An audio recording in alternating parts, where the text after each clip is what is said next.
Today we're going to talk a little bit about the pilgrimages in Europe, the pilgrimage to Santiago, the Via Francigena, which I just did in June and July. So I'm going to talk in detail about those, especially in terms of comparing some of the experiences and a little bit of practical, logistical information that might help you if you're considering that. I'm also considering running a pilgrimage to the Via Francigena next year in Italy in about sort of June, July. Even though I'm going to be talking about the Camino de Santiago in Spain today and the Via Francigena to Rome, even though they're both pilgrimages, they are completely different experiences. And that was kind of my big shock, in a sense, when I first started the Via Francigena a few months ago, is just how completely different the experience is. In a nutshell, the Camino de Santiago is a full-on pilgrimage experience. You're surrounded by other pilgrims. Everything is geared towards the pilgrimage. So that, of course, has positives in that it's very user-friendly. It has negatives in that there's a lot of people.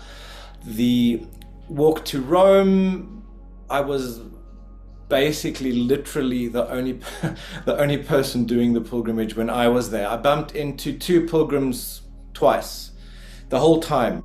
I literally don't think I even spoke to anyone for the whole 3 weeks that I was there. Apart from ordering food and speaking to people on the phone, maybe, I really spoke to no one. So it was an incredibly solitary experience, which was really beautiful, which was really what I needed. But extremely surprising for me at that time, just because my expectations have been formed by the Camino de Santiago, which I've done many times. So I'm going to talk a little bit about the different aspects of the two pilgrimages. Certainly not to say one is better than another. They are very different in what they bring and in what they offer. So it kind of really depends on what you're looking for in your own pilgrimage experience. So I think the first thing I'll look at, which is kind of very interesting, and I thought about this a lot when I was walking, is that the Via Francigena to Rome heads southwest if you're walking from the north towards Rome. And let's not forget the word Francigena means kind of from France or born in France, and that was the traditional pilgrimage from Canterbury through France, through the Alps into Rome, and then from there that continued down to South Italy to Jerusalem. But of course that's a different experience. But the majority of that pilgrimage is walking southeast. So you're walking into the sun at its zenith. The east is where the sun rises. In the northern hemisphere, the south is where the sun kind of represents midday or represents summer in an elemental symbolic context. So you're walking to Rome as well, which was considered kind of the center of the religious world, the center of the ancient Roman Empire. So there's this sense of walking towards the sun or walking towards the source of light. And therefore the experience is very much about seeking one's own light or strengthening one's own light or seeking light in the divine, through the divine. And in a certain sense, that is about kind of building a healthy, strong spiritual ego. The sun represents the ego symbolically. The summer is about sort of the exuberance and the enjoyment of life out there. So it's a little bit more of an extroverted experience. Italy, in some ways, it's very difficult to compare, but Italy is also quite an extroverted country. Not that Spain isn't, but the difference is, of course, that the Camino de Santiago is walking from the centers of Europe, through France, then all the way to this little city of Santiago, way in the west, kind of way at the end of the Spanish peninsula. And that pilgrimage is about walking west and the pre-Christian symbolism even of Santiago and Finisterre, which is on the coast, which means the end of the world, was the journey of following the Milky Way to the end of the world, to Sirius, which represents death, and then through that walking experience to die to the old self, to the ego, and then to be reborn in the walking back, because of course in ancient times people had to walk all the way back as well. They didn't have aeroplanes to sort of fly back easily. So that pilgrimage to Rome is kind of walking towards the center of the world as it was at the time. And then walking to Santiago is walking really to the end of the world, to death, into the wilderness, and then from that place being reborn. So it's very powerful and different symbolism, which I think really affects the pilgrimage itself. Then the other aspect, of course, is cultural. And again, you know, the fact that Santiago is a little bit at the end of the world and Rome is kind of the center of the world is very important in the symbolism of, you know, culturally. You know, when you walk the Via Francigena in Italy, you are constantly seeing examples of the magnificence of not only ancient Rome, but of the church and of all the important movements in architecture and in the arts. I mean, it's in your face the whole time. So the ancient Roman temples or pre-Roman temples, a lot of caves and a lot of mountains that have sacred sites or temples associated with them are very present. And the walk that I did was from Orvieto, which is about 130 kilometers north of Rome, so it's just at the bottom of Tuscany. So that is kind of the Etruscan influenced civilization north of Rome. Then into Rome, of course, which is the eternal Rome, you know, ancient Rome, pagan Rome, as well as Catholic Rome. And then going south into southern Lazio, you've got another culture, another pre-Roman culture, which is really interesting, which has been called the Cyclopean culture, or the culture that built these polygonal stone wall structures that speak of something very different, and actually something that archaeologists can't really explain in a satisfactory way. These wall structures look like Peru, or they look like the polygonal wall structures of Mycenaean Greece or of Turkey. So it's a very, very old culture, very, very long before the Romans, that's kind of undocumented even by the Romans, yet which attests to this other presence, this other civilization, which is extremely powerful. So in Italy, you've got this incredible cultural depth and this great cultural splendor, which you see everywhere. Another difference, of course, you're walking into Rome, you're walking out of Rome. You know, when I walked from Orvieto into Rome to the Vatican. Of course, that's where the pilgrimage ends officially. But then from there, I walked out of Rome down south. But one can also walk from the south towards Rome. You know, the pilgrimage kind of does go two ways from the south. So in that experience, you are basically in metropolitan Rome, or, you know, very close to Rome the whole time, which is obviously a major city. And that's not to say that you don't have countryside. There's a lot of countryside. There's a lot of really beautiful mountains.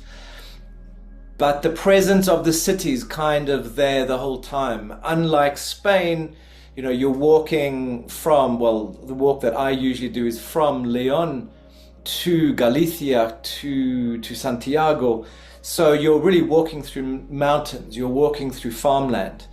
And therefore you really experience very tiny country villages, sort of mountain hamlets, and very sort of untouched forest in many ways. So the landscape changes an incredible amount on the Camino de Santiago. In Italy, you're kind of walking along the mountains into Rome and experiencing Rome. So again, it's very much centered around Rome and the magnificence of the church and of the arts. So again, in that sense, there's quite a major difference. Spain offers a whole lot more of a rural experience. Look, obviously, if you do the Via Francigena further north or further south, it's going to be a whole lot different. You're going to experience more of those tiny little towns. But in Spain, you really do feel that you are going kind of to the end of the world, going into a different time, a different consciousness in many ways. And that's not to say that the Roman pilgrimage is less, let's say, connected to something ancient. Of course it is. I would say this for both pilgrimages, even though you're kind of confronted by cars and the 21st century and you constantly have the modern world around you, there's a layer that is way beyond that. There's a depth, all the thousands of years of human consciousness, all the, not only the religious buildings, the spiritual buildings, but of course, the mountains and the different rocks or caves that became sacred. They kind of, you can feel, they kind of like anchors that hold an energy, that are portals to different dimensions or hold a different dimension in place. Because even though you're walking through modern cities and in the modern world, you're very aware of a very different consciousness. And it really is my belief that when we do pilgrimage, we're walking our talk, of course. We're walking for a purpose, a spiritual purpose, but we're also walking kind of to absorb the sacredness of the places that we visit. Throughout the ages, pilgrimage was about visiting sacred sites, absorbing the energy, or visiting sacred relics in those sacred sites, and praying that those sacred things have an effect on us, that they either bless us in some way or that they give us some sort of insight or some sort of healing. So, the place itself has a very strong sacred element. So when we're walking, we're kind of walking in this place, we're walking out of our normal consciousness, out of our normal way of thinking, out of our normal habits in the world. We're kind of mortifying the body or, stressing the body through the actual walk, through the actual lifestyle that we create. And in so doing, we really open ourselves to be more sensitive or to be more able to absorb the energies of this place that we're visiting. And then from there, we can experience these sacred sites with more openness and with more devotion. To a large degree, because we are in a different space in ourselves, in our bodies, in our lives, we're able to see better. We're able to kind of see in a pure way, like children, without the filters of practicalities and normal everyday life. So that opens in itself, even if you just want to say, physiologically, that has an effect, physiologically kind of putting your body under that stress has an effect so that you can be more open to what's there. But of course, that's why we're doing it. Pilgrimage isn't about, a Club Med holiday. It's about walking our intention into the world and walking for a purpose to bring about some sort of transformation. And what better place to do that than on some sort of beautiful sacred walk. So in that sense, one's surroundings on a pilgrimage are extremely important, and the pilgrimage itself creates like a slightly separate dimension. Even though you're interacting with the modern world, you are you're in a different headspace. So you can see yourself differently and better, and you can see what you're doing in your life better. It causes better reflection. It allows us to ask questions about ourselves and our lives and why we do certain things and why we have certain habits and why we allow certain things into our lives. So, having that cultural surrounding is incredibly important and incredibly powerful. And both Italy and Spain are just, magnificent in what they offer. Again, they're quite different, even though they're more Roman-based cultures. They're not Germanic cultures. They're quite similar in some ways, but they're also very different at the same time. And again, largely because of that different symbolism of the walk itself, where one is headed, either west or southeast. So, as I said earlier, the two pilgrimages are completely different experiences. On the Camino de Santiago, you really feel you're on a pilgrimage and you're really sharing an experience with other pilgrims. And everything is geared towards the pilgrim, be that the guest houses, be that the restaurants. Everything is really there for the pilgrim's convenience. And the Santiago pilgrimage really is extremely convenient. You literally walk out of your hotel or albergue in the morning, and you don't even have to book something for the night. You can really just end up wherever you want to end up, and pretty much be guaranteed that you're going to find a place to stay or find food along the way. And much to my shock and surprise, Italy was completely different. As I learned very quickly, you literally have to carry your water for the whole day. You've got to carry your lunch and your snacks for the morning, if you're walking until 2 or 3 o'clock. Because even though you're kind of walking through cities or along the sides of cities, you actually don't see restaurants or cafes. And that's partially because kind of the way Italian cities are built. They're very much built around the center of the town or city. It's got suburbs, but it's very much located around the center. And second of all, because of the structure of the Via Francigena itself, because the roads along which the ancient pilgrims walked were the roads that later became highways.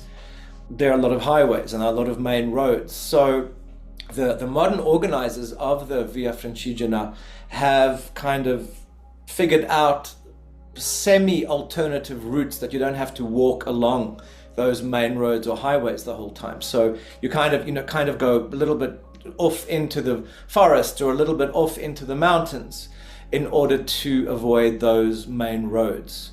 So therefore one also kind of avoids the cafes or the restaurants that one would normally see along the way.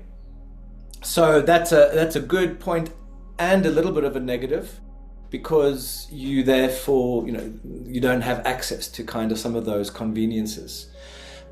But of course, the positive is you don't have to walk along the roads. And that was one of the slightly difficult things sometimes in Italy, is it wasn't a lot, maybe 20% of the walk or a little bit less was kind of on a road where there were cars, and there really wasn't even a pedestrian lane. I mean, you literally were walking on that little white line on the edge of the road, and there were cars rushing past you with your, heavy bag in the sun. So that was a little bit uncomfortable sometimes, and sometimes those trucks tear around the corner, and you don't know if you're going to survive the next truck. But that was kind of really the exception. And the incredible thing in Spain, of course, is that you're walking along the original road. Some of those roads are also detours, but you can walk for hours and hours through the mountains and through the countryside, still having the restaurants and the refuges along the way, because they're geared for the pilgrims. But you just really can forget that you're in the 21st century for a lot of the time, which is really beautiful. You can really just relax. On the Via Francigena and on the Camino, there are a lot of signs. The Camino de Santiago's got the yellow arrow or the shell that shows the way, and that's everywhere. You really don't need anything else, but you don't need maps or you don't need an app to follow. Whereas the Via Francigena sometimes was a little bit difficult finding the way. There is an app that I use that you actually have to use because it does get confusing sometimes. So, one had to kind of be looking at the phone and the maps on the phone often to make sure that you're not lost or that you're taking the right road. So there was a little bit less of that feeling of just wandering and losing yourself in the countryside and kind of trusting that you will find the right way. But then, then there were incredibly magical places, but in both places. But, in Italy, there were various places that I just kind of found on them. I sort of looked at Google Maps and focused in on a place, and I realized, wow, this looks really interesting. This is like a waterfall here or whatever. One of the highlights was this incredible fountain that was dug into a mountainside. It was close to the city of Veii, which is an Etruscan city very close to Rome. And it's this tunnel built in this rock face, and mineralized waters kind of rushing through the sand. And obviously it was a holy place at some point as well, apart from supplying water to the cities. There was a holy place, there were all these niches and very sacred energy. And then this incredible mineral water that's kind of rushing out of the sand. And there was no one there, it was completely alone, beautiful forest, just really, really magical experience. And there was a lot of that sort of place north of Rome, a lot of caves, again in the Etruscan lands, a lot of caves, a lot of necropoli where, the Etruscans buried their dead. And the Etruscan culture is very much geared towards the afterlife, to the underworld, to the journey into and out of the underworld, and therefore the caves were very sacred there. So that sort of thing, really gives an incredible experience in Italy. In Spain, it's a little bit different. The mountains around El Acebo, for example, and Usebreiro are incredible. Beautiful, beautiful mountains, but one doesn't really come across a lot of these caves in that second part, or a lot of these sort of very natural landmarks that hold a sacred energy. In both countries, of course, there are a lot of churches, a lot of very powerful churches, like Ponferrada in Spain, which was built by the Knights Templar, and monasteries like Fossa Nova, which is very close to Terracina in Italy, where I ended my pilgrimage, which is this very enormous monastery with this incredibly beautiful church, which just exudes this sacred energy. And that's on both pilgrimages, that's something that I really learned, is that it doesn't matter if you're Christian or not, it doesn't matter what you believe. These churches were built on sacred sites or sacred energy points beforehand, either old temples or over springs. And even though they've got all the trappings of a church, they still hold this incredible sacred power. And when you meditate there, when you spend time there, there's this level of peace and there's this level of kind of spiritual presence and power that comes up that's very, very strong. And that really, going back to what I said before of, one is just so much more open. In these places, one can meditate and experience so much spiritual depth, and it's this whole walk, and then these churches and these sacred places are all geared towards the pilgrim having a sacred experience, be that group worship or be that in internal reflection. It's just everything is geared towards that spiritual experience. Of course, it's not only that, then you've got all the other delights of the pilgrimage, and especially of Italy. The one thing one can speak about is the food in Italy. It's just absolutely incredible. So even though you don't necessarily have a good breakfast or early lunch, your late lunch or dinner is always magnificent. And even if you just have pasta every day, it's just the best pasta you've ever experienced every single time. It's either a grandmother who just throws some pasta in the pot for you, or otherwise a wonderful restaurant, not a fancy restaurant, just a wonderful restaurant that's just so authentic. So yeah, and you burn so many calories on that walk. You can enjoy that pasta guilt free. I've figured out, every day you sort of burn about 2,000 calories just because of the sheer work that you have to do on that pilgrimage, and that comes to my next point in my comparison between the two. Is on the Via Francigena, you really have to carry your own bag. You have to carry everything that you're going to need during the day and at night, and that includes basically all your water for the day. And sometimes I came across a fountain or a place where I could fill up my water, but very rarely. So you've got to carry like 2 or 3 liters in order to be safe. And then I carried fruit and nuts and so forth for snacks, and then often biscotti or something else that was easy to eat. And I mean, that was delicious, and you really have a well-deserved break along the way as you're walking. But your backpack becomes quite heavy and becomes quite a thing to carry that backpack, and you've got no choice. And again, on the Camino de Santiago, because of all the infrastructure, you've got transport companies that can very safely and securely transport your backpack to the next town and to where you're going to be staying, so you really can walk without the backpack. And that makes an incredible difference to mainly kind of your feet and your legs and the physical side, because without a backpack you can easily walk 20 to 30 kilometers a day. I found with my backpack of 15 kilograms, I found as you go above 15 kilometers, it starts to get very, the feet start to hurt, and the blisters start to appear, and the back starts to get sore. So that physical aspect was significant. And I think most people who are relatively fit can walk up to 20 kilometers with a backpack relatively easily. But then beyond that, it starts to really get very sore. And that's part of the, I certainly don't believe that pilgrimage is only about endurance and only about sort of mortifying the body.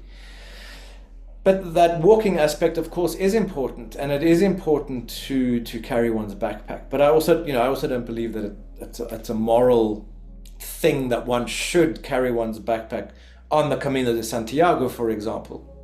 And I think when one has got the choice, it's nicer not to carry the backpack. And so that was a big factor, and that daunted me on some days in Italy on the walk. Just that feeling of, okay, it's another day of carrying this this lump. And I did try and reduce my weight, but it's extremely difficult. Once you get to a certain point, it's very difficult to reduce what you take. And at the end of the day, it was very hot, nice weather, so I really didn't need a lot of clothes. I literally had a walking outfit, shorts and a shirt, and then an evening outfit, also shorts and a shirt. And they were just quick drying fabrics, so you just wash your walking clothes every evening, and then by the morning it's dry. And then I just had a very light jacket in case it was cold, which I never used in Italy. Although in Spain, the temperature variance is a lot different. Italy, and of course it will depend on the season that you go, but it ranged from 30 to 35 degrees Celsius every day. So it really never felt very cold. In Spain, especially in Galicia, in the mountains, it can get basically very cold every evening. So you really need long pants, you really need a jacket, and probably a sweater as well, just because it gets so cold. The essential thing that I found on both pilgrimages, but more so in Italy, just because of the extra strain on the feet, was really good shoes and 2 pairs of shoes. I had 1 pair of shoes for walking, and I had 1 pair of Velcro sandals for walking. And it was essential to alternate those, especially with the shoes. There's sort of a lot of uphill and downhill, and I found that the most difficult places for my feet were the fronts of my toes, where they kind of actually sort of knocked against the top of the shoes, or along the sides, not necessarily under the feet. Of course, that's personal and different for everyone, but being able to alternate those shoes was really essential. So once you get to the town in the afternoon, and just a general routine that I got into, which it's kind of a logical routine, but it's kind of a lovely routine as well, is you kind of wake up at 7, and then basically you just walk through until 1 or 2 o'clock, and then you get to the town, have your lunch, have a rest in the afternoon, and then you sort of enjoy the town in the evening. And I found, apart from enjoying the nature and taking short breaks to eat or to maybe meditate by a stream or a fountain, the walking was pretty much about the walking in Italy. And then in the evenings it was maybe a little bit more about sort of discovering what's around. Whereas in Spain it tends to be, you walk a little bit and then you enjoy, and then you have a coffee, and then you keep walking again, and maybe that walking period is a little bit more stretched out during the course of the day, I guess because you've got choices and options. But I also didn't find that in Spain somehow, even though both countries are hot, in Spain it felt a whole lot more important to walk early in the morning, just because it can get extremely hot and extremely dry. So walking in the morning is very important, and people tend to sort of start walking at 5 or 6 o'clock to miss that midday heat in Spain as well sometimes. And the other thing that's interesting, and that's also a little bit more challenging in Italy, was accommodation. In Spain you've got a broad variety of accommodations. You've got either the Pilgrim's Refuge, which costs about 10 euros a night, 10 to 20 euros a night.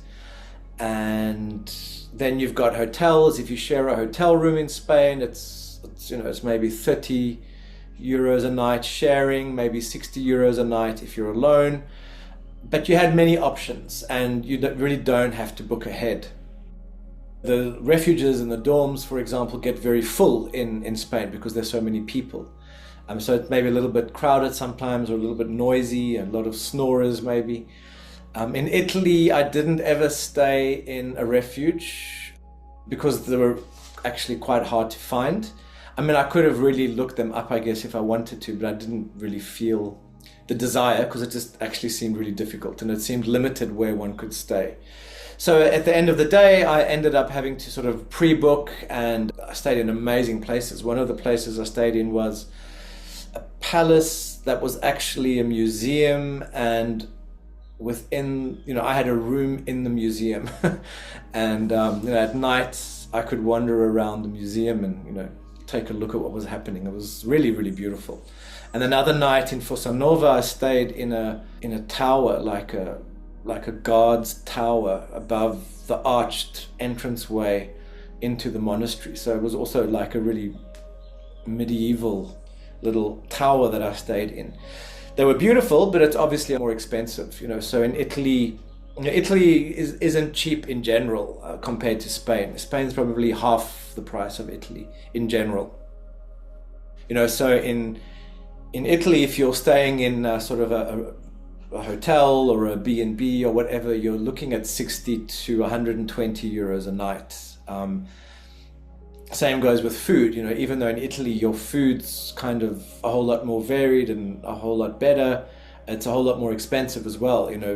Per day you're looking at about, depending on what you eat, obviously 40 to 60 euros a day at least on food. Whereas in Spain, you've got pilgrim's menus, which are 15 to 20 euros, and that's a 3-course meal. I didn't come across any pilgrim's menus in Italy. You just ate a la carte in Italy, basically. So economically speaking, Spain's a whole lot cheaper, probably half the price of the Via Francigena. Yeah, people who know me know that I don't really love Camino food in Spain. I found that very challenging. A lot of fried food, a lot of French fries, and a lot of overcooked stuff, or again, catering to sort of large groups of people. So So even though the food in Italy is a whole lot more expensive, it's really an experience every meal. Every meal is actually something to look forward to. So I think in general, on the Camino de Santiago, you sort of looking at about maybe 50 to 70 euros a day, whereas on the Via Francigena, you're probably looking at an average of about at least 80 euros a day, 80 to 120. 120 is probably more realistic per day. So it is a little bit more expensive. And I think, again, what's really nice about Santiago is you don't really have to plan too much. You don't necessarily have to book your accommodation and so forth. In Italy, you really do have to plan ahead, and you really do need to map out where you're staying. So that makes it difficult, of course, to be spontaneous.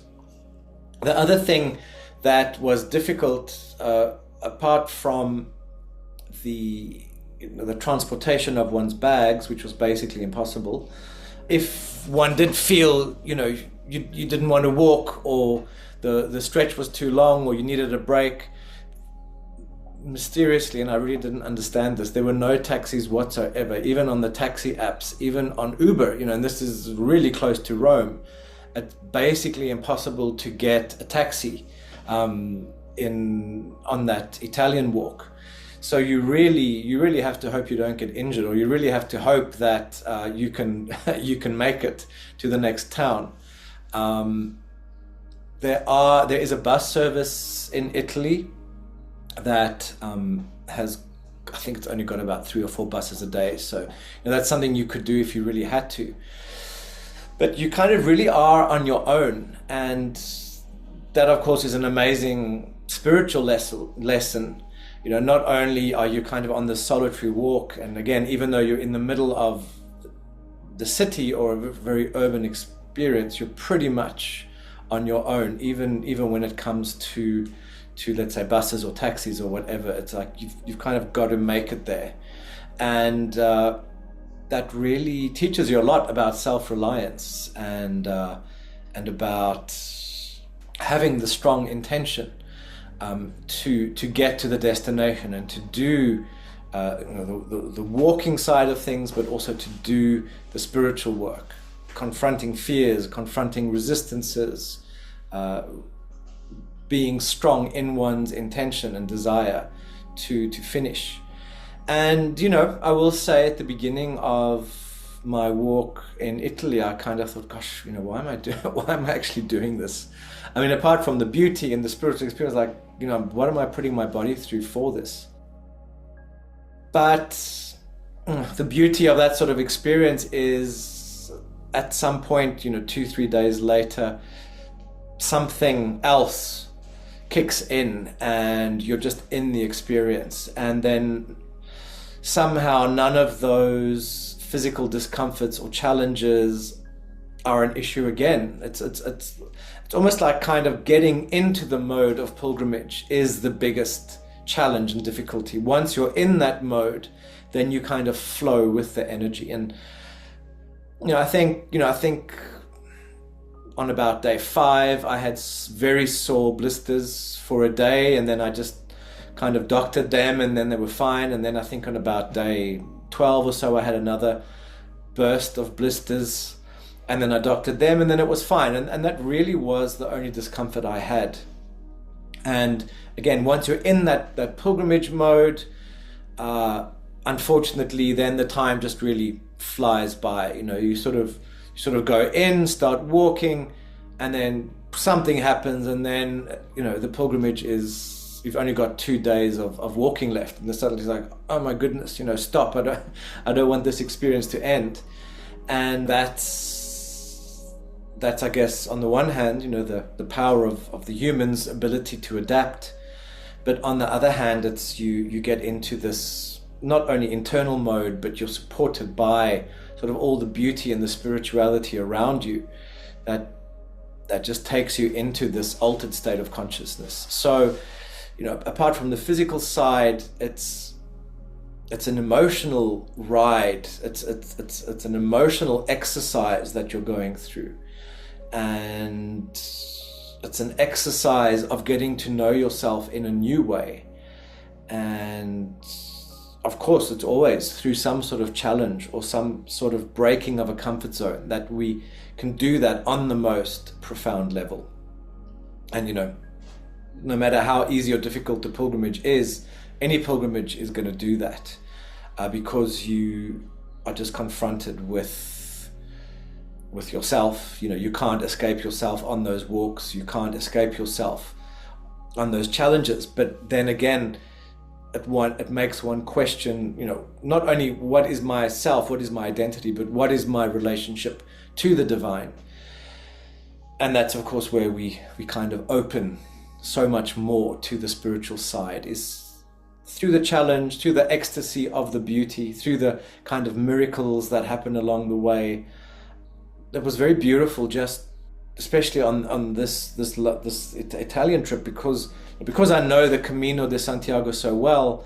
I kind of know what's coming, and I know the beautiful places to see. So even though every walk along the Camino de Santiago that I do is different, given the people, given the circumstances, it's kind of it's not a surprise in a sense. I kind of know the route. And in Italy, it was just really an experience of not knowing what's coming next. And in a way, of course, that's exciting. In a way, that's unsettling, because you don't know if you're physically well prepared enough, or you don't know if you've got enough food for the walk, because you don't know how the walk's going to turn out.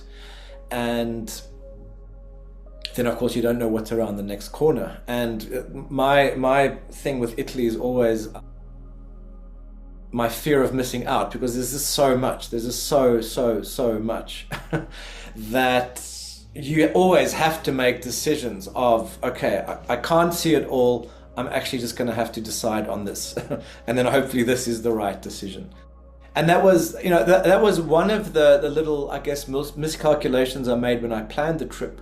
Because I assumed that taxis would be easy to find, I kind of planned to, apart from the actual walking in the afternoons, take a cab to a particular cave or a particular waterfall or a particular archaeological site so that I could explore that. But because of the absolute lack of taxis, I couldn't do that.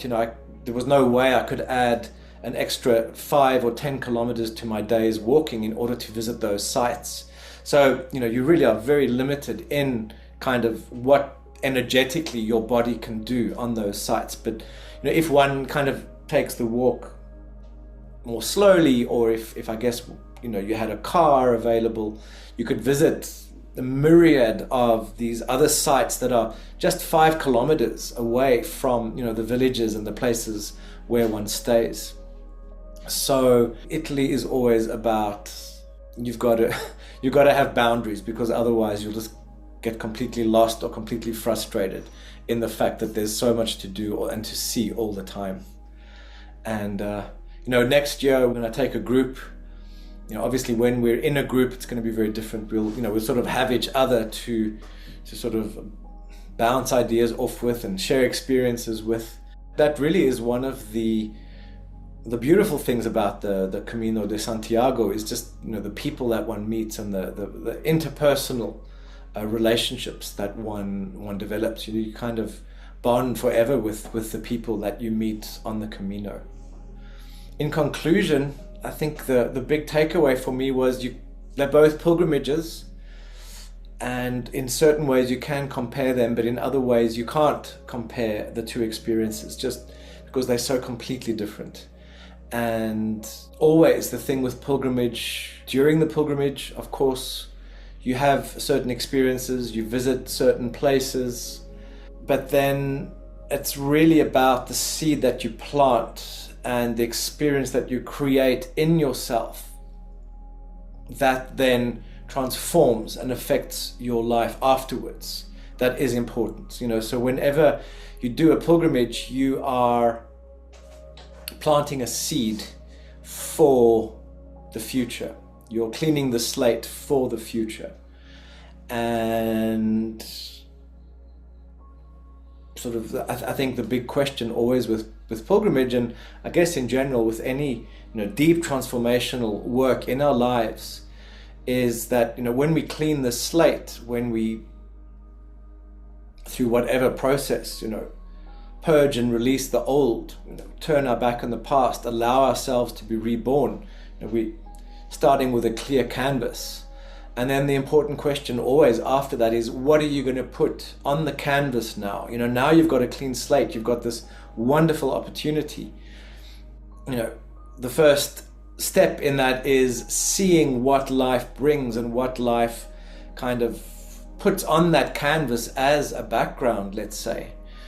But then the second important point there is, what does one actually consciously, intentionally cultivate and create and put onto that canvas?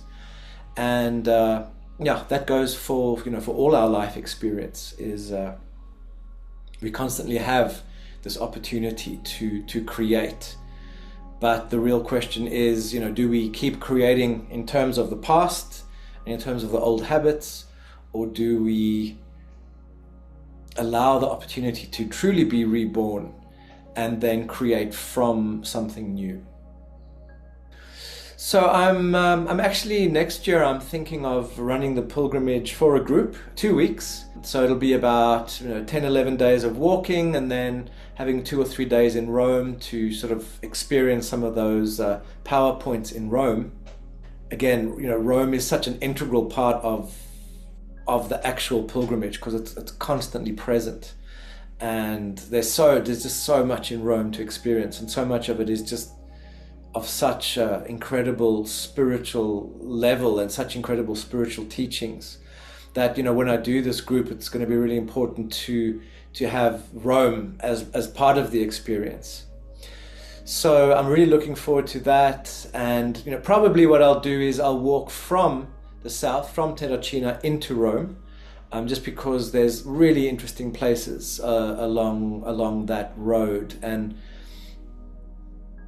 to walk it is very different, for example, than to, let's say, drive to those different places, or to do a day trip to these different places. The walking is an unfolding experience of building those energies. And like previous pilgrimages that I've run, I'll have a bigger process that the group shares, and I'll also have daily meditations and breath work that we can sort of bring out the spiritual aspects of the experience. So hopefully we'll see some of you there next year, and have a wonderful evening or afternoon further, and please stay in touch. Let me know how you're going, and if you have any other further questions.